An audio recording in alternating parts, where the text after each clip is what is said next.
ter você comigo, deitar no teu colo e receber carinho. Lá fora o mundo tenta me tragar, estando contigo eu posso crer e descansar. Tu és o meu amado Rei Jesus, fonte de vida, minha luz.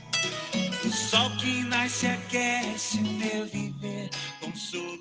Bom dia, amigos e amigas. Bom dia, senhores e senhoras. Obrigado a vocês que todos os dias nos ajudam comentando, dando seu like, seu dislike lá no YouTube, também lá no YouTube, também lá no Facebook, em todas as redes sociais que nós compartilhamos esse áudio.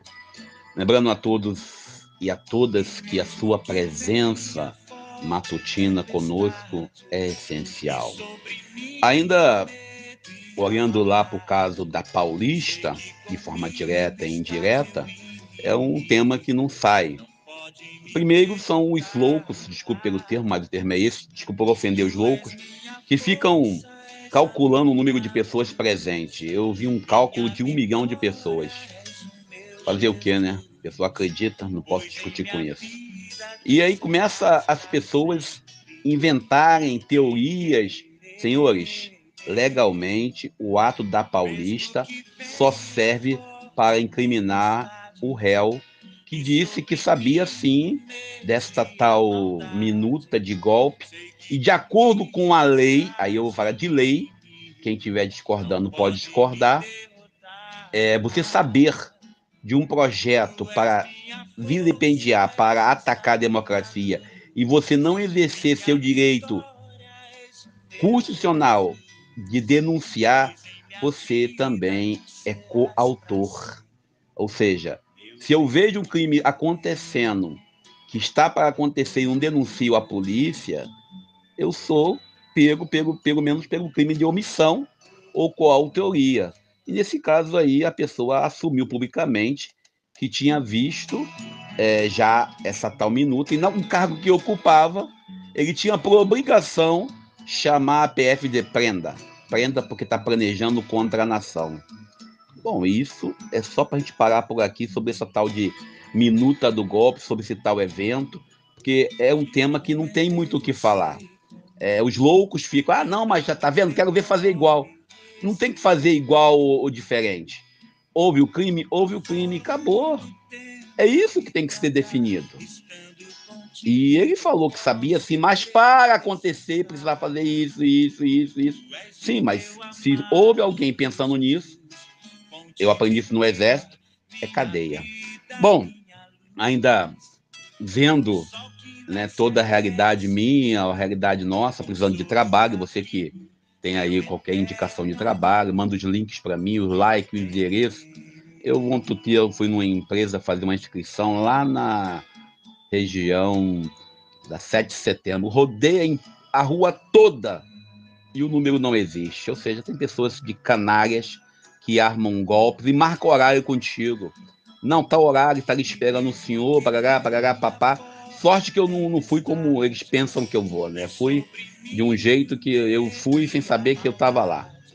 E é comum, me contaram isso. O cidadão é convidado a uma entrevista de emprego e descobre lá que vai ser assaltado. Hoje em dia, o assalto com horário marcado, me disseram isso.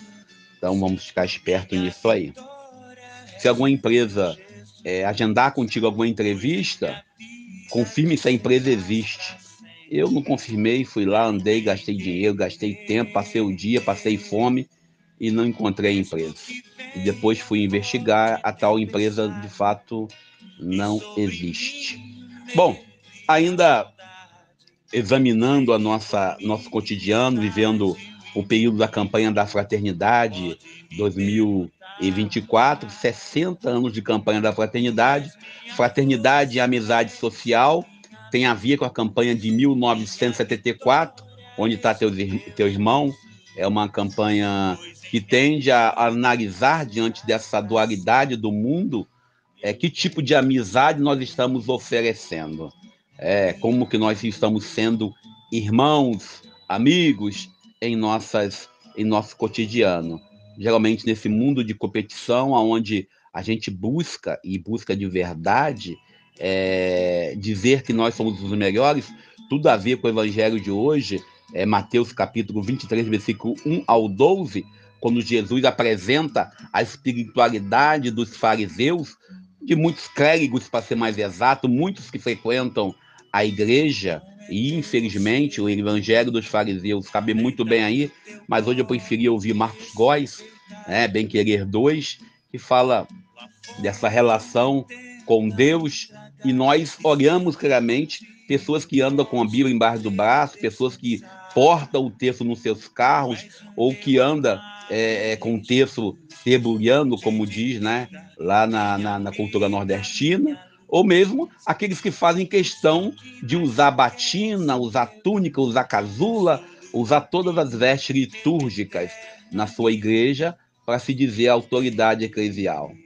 O evangelho de hoje, Jesus apresenta a hipocrisia religiosa. A famosa frase, faça o que eu falo, né, e não faça o que eu faço. Muitas das vezes eu falo nós porque nós somos assim, falamos contra uma coisa e fazemos diferente. É muito comum aqueles que são homofóbicos, e eu falo isso com toda certeza, aqueles que falam e atacam os homoafetivos, são os homoafetivos incubados. Muitos daqueles que estão na igreja, falando de uma igreja triunfante, são os pecadores mais sujos. Aqueles que gostam de ostentar, que foram comungar, que foram confessar, aqueles que usam a religião para se projetar, e isso politicamente, aqueles que trabalham junto com o poder público e o poder religioso, aqueles que tomam café da manhã com autoridades e fazem do serviço ministerial um autoritarismo, é para esses que Jesus hoje está falando. É muito comum dizer, temos que pagar o dízimo, temos que manter a igreja. Pergunte se aquele padre, se aquele pastor, se aquele diácono, se aquele bispo paga o dízimo na sua comunidade. Pergunta se ele devolve 10%, se ele participa das campanhas que ele mesmo lança na comunidade. O evangelho de hoje é o evangelho que para nós, eu falo para nós, que para mim também é um tapa na cara para a nossa espiritualidade hipócrita, para a nossa religiosidade de verniz, para a nossa religiosidade de talvez amanhã eu faça. O evangelho de hoje questiona a nossa boa fé em relação ao outro. A boa fé. Jesus fala, eles gostam de ser chamados de mestres. E lembrando ainda que eles gostam de ser saudados em praça pública, gostam de ser reconhecidos, amarram filactérios, usar um pedaço da palavra de Deus no seu chapéu, pendurado na sua túnica, andam de Bíblia embaixo do braço, se fosse ler no dia de hoje, eles usam a Bíblia embaixo do braço, eles fazem questão de usar a Bíblia. Aí eu lembro daquela senhora que estava lá na Paulista, falando que era a favor de Israel, igual a Israel que é cristão, que Israel é cristão. Demonstra claramente que não conhece nada. Vai pelo apito do gado, pelo apito de cachorro, como diz Maurício Ricardo. O evangelho de hoje traz para nós uma acusação grave. Se nós, de fato, estamos vivendo o evangelho de fariseus, se de fato nós estamos atuando como cristãos, se nós de fato estamos atuando para a transformação, para a mudança de vida, partindo da nossa própria atitude, ou se nós somos hipócritas o suficiente para ficar dizendo sou contra o aborto, sou contra os homoafetivos, sou contra a corrupção, sou contra isso, sou contra aquilo, mas vai lá no fundo da tua alma, tá tudo isso lá percutido e você diz que é contra. O evangelho de hoje questiona nossa autoridade e nossa vivência. Bom dia, senhores e senhoras. Obrigado a você pela presença. Dê o seu like ou dislike, comente. Isso é importante. Ontem saiu mais 3 pessoas da minha página, mas eu ganhei mais 4. Bom dia. Eu sou o Daniel Nonato. E vamos nós de Marcos Góes. A maldade, sei que comigo estás e o inimigo não pode me derrotar.